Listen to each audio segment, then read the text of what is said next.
Hi. Invest ചെയ്യാൻ വേണ്ടിയിട്ട് നമുക്ക് മുമ്പിൽ ഒരുപാട് അസറ്റുകളുണ്ട്. നമുക്ക് ഗോൾഡിൽ ഇൻവെസ്റ്റ് ചെയ്യാം, റിയൽ എസ്റ്റേറ്റിൽ ഇൻവെസ്റ്റ് ചെയ്യാം, ബിറ്റ്കോയിനിൽ ഇൻവെസ്റ്റ് ചെയ്യാം, സ്റ്റോക്ക്, ബോണ്ട്, മ്യൂച്വൽ ഫണ്ട്, ഇങ്ങനെ ഒരുപാട് അസറ്റുകൾ നമുക്കിടയിലുണ്ട്.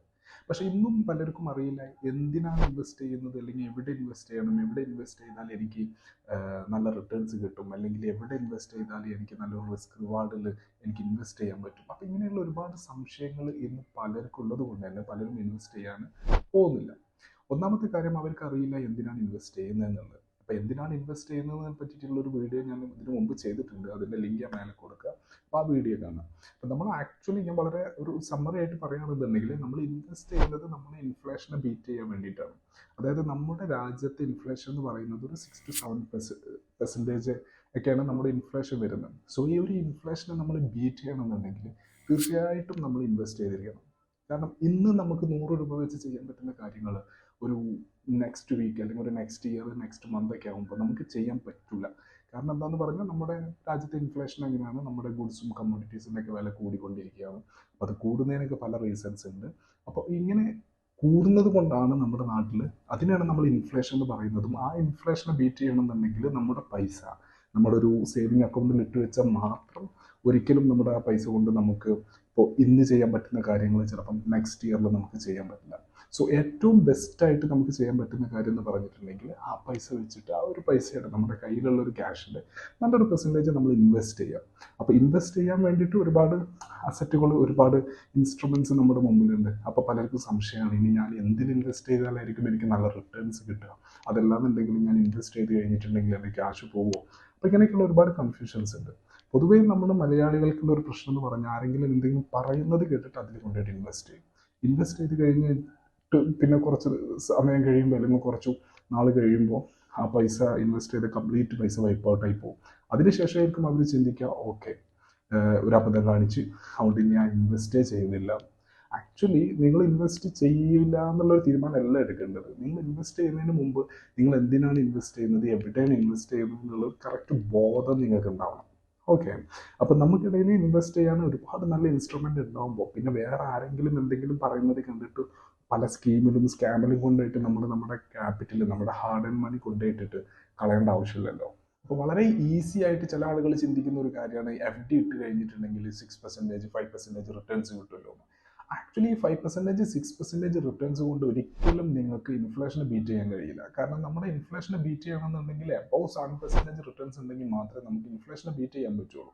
വളരെ റയർ കേസിൽ മാത്രമേ നമുക്ക് FD റിട്ടേൺ ആയിട്ട് ഒരു 7% ഒക്കെ നമുക്കൊരു FD ഇൻട്രസ്റ്റ് റേറ്റ് അല്ലെങ്കിൽ ഒരു FD റിട്ടേൺ ആയിട്ട് കിട്ടത്തുള്ളൂ.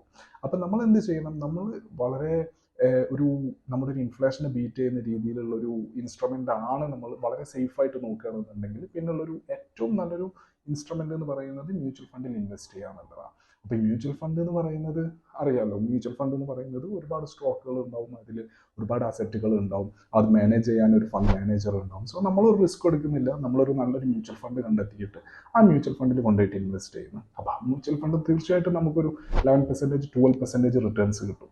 ആ 12% റിട്ടേൺസ് ഉണ്ടെന്നുണ്ടെങ്കിൽ ഈസി ആയിട്ട് നമുക്ക് ഇൻഫ്ലേഷനെ ബീറ്റ് ചെയ്തിട്ട് ഒരു 6% നമ്മുടെ കയ്യിലിരിക്കും. പിന്നെ പലരും ചിന്തിക്കുന്ന ഒരു കാര്യമാണ് നമുക്ക് ഗോൾഡ്. അപ്പോൾ ഈ ഗോൾഡ് എന്ന് പറയുന്നത് ഒരിക്കലും ഫിസിക്കൽ ഗോൾഡ് എന്ന് പറയുന്നത് ഇപ്പോൾ നമ്മൾ ജ്വല്ലറിയിൽ പോയിട്ട് ഒരു ഗോൾഡ് മേടിച്ചിട്ട് അതൊരു ഇൻവെസ്റ്റ്മെൻ്റ് ആയിട്ട് കാണുന്ന ആളുകളുണ്ട്. പക്ഷേ ആക്ച്വലി അതൊരു വലിയ മണ്ടത്തരാണ്. കാരണം എന്താണെന്ന് പറഞ്ഞാൽ നമ്മൾ പോയിട്ട് ഫിസിക്കൽ ഗോൾഡ് നമ്മുടെ ഒരു ഇൻവെസ്റ്റ്മെൻ്റ് ആയിട്ട് കണ്ടിട്ട് അത് കയ്യിൽ വെച്ചുകൊണ്ടിരുന്നാൽ ഗോൾഡിൻ്റെ പൈസ തീർച്ചയായിട്ടും മുകളിലേക്ക് പോകും. പക്ഷെ അതൊരു നല്ലൊരു ഇൻവെസ്റ്റ്മെൻ്റ് അല്ല. അതിന് പകരം നിങ്ങൾക്ക് ഗോൾഡിൻ്റെ ബോൺസിൽ ഇൻവെസ്റ്റ് ചെയ്യാം, ഡിജിറ്റൽ ഗോൾഡുകളിൽ ഇൻവെസ്റ്റ് ചെയ്യാം. കാരണം അവിടെയൊക്കെ എന്ന് പറഞ്ഞിട്ടുണ്ടെന്നുണ്ടെങ്കിൽ നമുക്ക് മേക്കിംഗ് ചാർജോ മറ്റുള്ള ടാക്സുകളോ ഒന്നും വരുന്നില്ല. കാരണം നമ്മളൊരു ഫിസിക്കൽ ഗോൾഡ് മേടിച്ചിട്ട് നമ്മൾ കയ്യിൽ വെക്കുന്നത് ഒരുപാട് റിസ്ക് ഉള്ള ഒരു കാര്യമാണ്. ഫിസിക്കൽ ഗോൾഡാണ്, അതിനൊരു മേക്കിംഗ് ചാർജ് ഉണ്ട്. ഇനി നമ്മൾ സെല് ചെയ്യുന്ന സമയത്ത് നമുക്ക് ആ ഒരു മേക്കിംഗ് ചാർജ് തൊട്ട് കിട്ടാനും പോകുന്നില്ല. സോ അങ്ങനെയൊക്കെയുള്ള ഒരുപാട് പ്രശ്നങ്ങൾ ഫിസിക്കൽ ഗോൾഡിലുണ്ട്. അതേപോലെ മറ്റൊരു ഓപ്ഷൻ എന്ന് പറയുന്നത് പിന്നെ സ്റ്റോക്കുകളാണ്. സ്റ്റോക്കുകൾ എന്ന് പറയുന്നത് സ്റ്റോക്കിൽ ഒരാൾക്ക് നേരിട്ട് പെട്ടെന്നൊരു ദിവസം ഓടി ചെന്നിട്ട് ഇൻവെസ്റ്റ് ചെയ്യാൻ പറ്റുന്നൊരു സ്ഥലമാണെങ്കിൽ പോലും അതിൻ്റെ റിസ്ക് എന്ന് പറഞ്ഞിട്ടുണ്ടെന്നുണ്ടെങ്കിൽ കുറച്ച് കൂടുതലാണ്. കാരണം നമ്മളൊരു സ്റ്റോക്ക് ഒരു കമ്പനിയിൽ ഇൻവെസ്റ്റ് ചെയ്യുക എന്ന് പറയുന്നത് നമ്മൾ ആ കമ്പനീനെ കുറിച്ച് നന്നായിട്ട് പഠിക്കണം. ആ കമ്പനീൻ്റെ ഒരു സ്ട്രക്ചർ എന്താണ്, ആ കമ്പനി എന്താണ് ചെയ്യുന്നത്, ആ കമ്പനിയിൽ നമുക്ക് ഇൻവെസ്റ്റ് ചെയ്യുന്നതുകൊണ്ട് ഫ്യൂച്ചറിൽ എന്തെങ്കിലും പൊട്ടൻഷ്യൽ ഉണ്ടോ, ഫ്യൂച്ചറിൽ പൊട്ടൻഷ്യൽ ഉണ്ടെങ്കിൽ നമുക്ക് ഇൻവെസ്റ്റ് ചെയ്താലല്ലേ കാര്യമുള്ളൂ. അപ്പം നമുക്ക് ഇതൊക്കെ പഠിച്ചിട്ട് ചെയ്യുന്ന ഒരാളാണെന്നുണ്ടെങ്കിൽ തീർച്ചയായിട്ടും അയാൾക്ക് നല്ല റിട്ടേൺസ് ഉണ്ടാക്കിയെടുക്കാൻ വേണ്ടിയിട്ട് പറ്റും. ഇനി ഇതൊന്നും അറിയാതെ നമ്മളൊരു സ്റ്റോക്കിൽ കൊണ്ടുപോയിട്ട് ഇൻവെസ്റ്റ് ചെയ്യുമ്പോൾ സ്വാഭാവികമായിട്ടും എന്തെങ്കിലും ക്രാഷ് സംഭവിക്കുമ്പോൾ സ്റ്റോക്ക് താഴേക്ക് പോകും. ആ കമ്പനിയുടെ ഒരു 3-4 ക്വാർട്ടർ നന്നായിട്ട് പെർഫോം ചെയ്തില്ല എന്നുണ്ടെങ്കിൽ സ്റ്റോക്ക് താഴേക്ക് പോകും. അപ്പോൾ ഇങ്ങനെയുള്ള സമയത്തൊക്കെ നമ്മൾ പേടിച്ചിട്ട് പിന്നെ ക്യാഷ് റിട്ടേൺ ചെയ്യും, നമ്മൾ ലോസിൽ എൻഡ് ചെയ്യും ആ ഒരു ഇയർ. അപ്പോൾ ഇതിന് ഏറ്റവും ബെസ്റ്റ് എന്ന് പറയുന്നത് ഒന്നെങ്കിൽ നിങ്ങൾ സ്റ്റോക്കിനെ ആ ഒരു കമ്പനീനെ പറ്റിയിട്ട് നന്നായിട്ട് പഠിച്ചതിന് ശേഷം മാത്രം ഇൻവെസ്റ്റ് ചെയ്യുക. അതല്ലാന്നുണ്ടെങ്കിൽ ഇതേപോലെ മ്യൂച്വൽ ഫണ്ട് പോലുള്ള എന്തെങ്കിലും ഒരു ഇൻസ്ട്രുമെന്റ് കണ്ടെത്തിയിട്ട് നല്ലൊരു മ്യൂച്വൽ ഫണ്ട് കണ്ടെത്തിയിട്ട് ആ മ്യൂച്വൽ ഫണ്ടിൽ ഇൻവെസ്റ്റ് ചെയ്യുക. അപ്പോൾ നിങ്ങൾക്കൊരു സേഫായിട്ട് വളരെ സേഫായിട്ട് ഒരു 12%, 11%, 13% ഒക്കെ റിട്ടേൺസ് നിങ്ങൾക്ക് വളരെ ഈസി ആയിട്ട് കിട്ടും. ഇനി ഇതൊന്നും അല്ലാതെ മറ്റൊരു ഇൻസ്ട്രുമെന്റ് എന്ന് പറയുന്നത് ETF-ലേക്ക് ഇൻവെസ്റ്റ് ചെയ്യാന്നുള്ളതാണ്.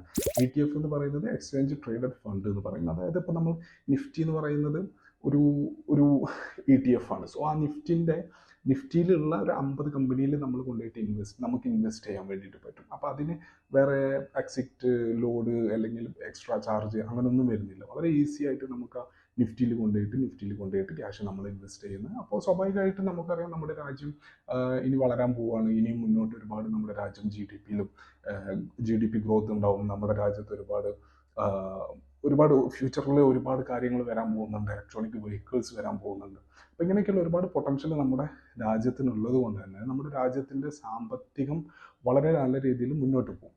ആ മുന്നോട്ട് പോകുന്ന സമയത്ത് നമ്മുടെ നിഫ്റ്റി നല്ല രീതിയിൽ മുകളിലേക്ക് പോകും. അപ്പോൾ ആ ഒരു സമയത്ത് നമുക്ക് നല്ല രീതിയിലുള്ള റിട്ടേൺസ് നേടിയെടുക്കാൻ വേണ്ടിയിട്ട് പറ്റും. അപ്പോൾ ഇങ്ങനെയൊക്കെയാണ് നമ്മൾ ഇൻവെസ്റ്റ് ചെയ്യേണ്ടത്. അല്ലാതെ ആരെങ്കിലും എന്തെങ്കിലും പറയുന്നത് കേട്ടിട്ട് എവിടെയെങ്കിലും കൊണ്ടുപോയിട്ട് നിങ്ങൾ കാശ് ഇടുന്നതിനേക്കാളും ഏറ്റവും ബെസ്റ്റ് വളരെ സേഫായിട്ട് നിങ്ങൾ ചെയ്യാൻ പറ്റുന്ന കാര്യങ്ങൾ എന്ന് പറയുന്നത് ഒന്ന് മ്യൂച്വൽ ഫണ്ടാണ്. അതല്ലാന്നുണ്ടെങ്കിൽ ഗോൾഡ് ബോണ്ടുകളിൽ ഇൻവെസ്റ്റ് ചെയ്യുക എന്നുള്ളതാണ്. അതും അല്ലാന്നുണ്ടെന്നുണ്ടെങ്കിൽ പിന്നെ നിങ്ങൾ ETF-ൽ ഇൻവെസ്റ്റ് ചെയ്യുക. അതല്ലാന്നുണ്ടെങ്കിൽ സ്റ്റോക്കിൽ ഇൻവെസ്റ്റ് ചെയ്യുക. സ്റ്റോക്കിൽ ഇൻവെസ്റ്റ് ചെയ്യുമ്പോൾ അവിടെ റിസ്ക് ഉണ്ട്, നന്നായിട്ട് പഠിച്ചിട്ട് മാത്രം ഇൻവെസ്റ്റ് ചെയ്യുക. കാരണം എന്താണെന്ന് പറഞ്ഞാൽ നിങ്ങൾ തന്നെയാണ് നിങ്ങളുടെ സ്റ്റോക്കിൻ്റെ മൂവ്മെൻറ്റും കാര്യങ്ങളൊക്കെ നിങ്ങളാണ് വാച്ച് ചെയ്യുന്നത്. അപ്പോൾ ആ കമ്പനി നന്നായിട്ട് പെർഫോം ചെയ്തിട്ടില്ല എന്നുണ്ടെങ്കിൽ നിങ്ങളുടെ റിട്ടേൺസ് നല്ല രീതിയിൽ നിങ്ങളുടെ റിട്ടേൺസിനെ അത് ബാധിക്കും. അതേപോലെ ആ സ്റ്റോക്ക് നന്നായിട്ട് പെർഫോം ചെയ്ത് കഴിഞ്ഞാൽ നിങ്ങൾക്ക് ഒരു 100x ഒരു 2x 3x 4x റിട്ടേൺസ് നിങ്ങൾക്ക് കിട്ടാനുള്ള സാധ്യതയുണ്ട്. അപ്പോൾ ഇതൊക്കെ മനസ്സിലാക്കിയിട്ട് വേണം നമ്മൾ ഇൻവെസ്റ്റ് ചെയ്യാൻ വേണ്ടിയിട്ട്.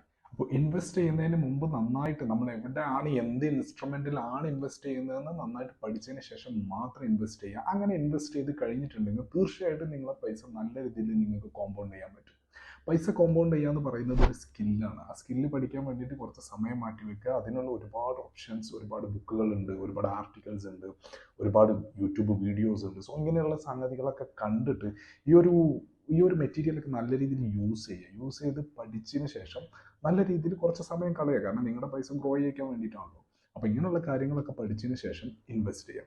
ഇനി ഇൻവെസ്റ്റ് ചെയ്തെന്ന് വിചാരിച്ചിട്ട് ഇന്ന് ഞാൻ ഇൻവെസ്റ്റ് ചെയ്ത് നാളെ എനിക്ക് ഒരുപാട് പൈസ കിട്ടുന്നല്ല. ഇന്ന് ഇൻവെസ്റ്റ് ചെയ്ത് വളരെ സേഫായിട്ട് നല്ല ഫണ്ടമെൻ്റലി സ്ട്രോങ് ആയിട്ടുള്ള കമ്പനികളൊക്കെ നോക്കി ഇൻവെസ്റ്റ് ചെയ്യുക, അല്ലെങ്കിൽ നല്ല മ്യൂച്വൽ ഫണ്ട് നോക്കിയിട്ട് ഇൻവെസ്റ്റ് ചെയ്യുക. എന്നിട്ട് ഹോൾഡ് ചെയ്യുക. ഒരു 5 വർഷമോ 10 വർഷമൊക്കെ ഹോൾഡ് ചെയ്ത് വെച്ച് കഴിഞ്ഞാൽ തീർച്ചയായിട്ടും നിങ്ങൾക്ക് നല്ല രീതിയിലുള്ള റിട്ടേൺസ് കിട്ടും. തീർച്ചയായിട്ടും നിങ്ങൾ എന്ത് ഇൻസ്ട്രുമെൻറ്റിൽ ഇൻവെസ്റ്റ് ചെയ്യുകയാണെന്നുണ്ടെങ്കിലും പഠിക്കാൻ വേണ്ടിയിട്ട് ശ്രദ്ധിക്കുക. എന്താണ് ഈ ഇൻസ്ട്രുമെൻറ്റിൽ ഇൻവെസ്റ്റ് ചെയ്ത് കഴിഞ്ഞാൽ എനിക്ക് എത്ര പെർസെൻറ്റേജ് റിട്ടേൺസ് കിട്ടും, അതല്ലാന്നുണ്ടെങ്കിൽ എന്തൊക്കെ റിസ്ക് എലമെൻറ്റ്സ് ആണ് ഈ ഒരു ഇൻസ്ട്രുമെൻറ്റിൽ ഞാൻ പൈസ എൻ്റെ ഹാർഡ് ആൻഡ് മണി ഇൻവെസ്റ്റ് ചെയ്ത് കഴിഞ്ഞാൽ എന്തൊക്കെ റിസ്ക്കുകൾ എനിക്കുണ്ട്, അല്ലെങ്കിൽ ഞാൻ എത്ര വർഷത്തേക്കാണ് ഞാൻ ഇൻവെസ്റ്റ് ചെയ്യുന്നത്, അല്ലെങ്കിൽ ഇൻവെസ്റ്റ് ചെയ്യുന്നതിനുള്ള എനിക്കുള്ളൊരു എൻ്റെ ഒരു എന്ത് ഡ്രീം സാധിക്കാൻ വേണ്ടിയിട്ടാണ് ഞാൻ ഇൻവെസ്റ്റ് ചെയ്യുന്നത്. ഇങ്ങനെയുള്ള കാര്യങ്ങളൊക്കെ ഒരു ബേസിക് നോളജാണ്, ഒരു ബേസിക് കാര്യങ്ങളാണ്. സോ ഇങ്ങനെയുള്ള കാര്യങ്ങളൊക്കെ മനസ്സിലാക്കിയിട്ട് സ്വയം മനസ്സിലാക്കിയതിന് ശേഷം മാത്രമേ ഇൻവെസ്റ്റ് ചെയ്യാൻ വേണ്ടിയിട്ട് ശ്രദ്ധിക്കാം. ഓക്കെ, സോ ഇനി എന്തായാലും മറ്റൊരു വീഡിയോയുമായിട്ട് അടുത്ത പ്രാവശ്യം കാണാം. So by.